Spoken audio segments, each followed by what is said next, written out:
తెలంగాణ అసెంబ్లీలో ఉపాధి హామీ పథకం పేరు మార్పు సందర్భంగా చర్చలో సిపిఐ ఎమ్మెల్యే కొనంనేని సాంబశివరావు చేసిన వ్యాఖ్యలు తీవ్ర దుమారం రేపాయి. ప్రధాని మోడీ మైండ్ సెట్ ఖరాబైందని, ఆయనను టెస్ట్ చేయించాలని వ్యాఖ్యానించారు. ఈ వ్యాఖ్యలపై బీజేపీ ఎమ్మెల్యేలు తీవ్ర అభ్యంతరం వ్యక్తం చేస్తూ ఆందోళన చేపట్టారు.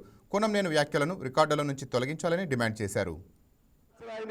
అసలు మోడీ గారికి అది మరి ఆయన ఏదో టెస్ట్ చేయించాలి, ఆయన మైండ్ ఏంటో టెస్ట్ చేయించాల్సింది. ఏ పేరు కూడా ఎవరు కూడా నచ్చరు సార్ ఆయనకి, ఎవరు కూడా నచ్చరు ఆయనకి.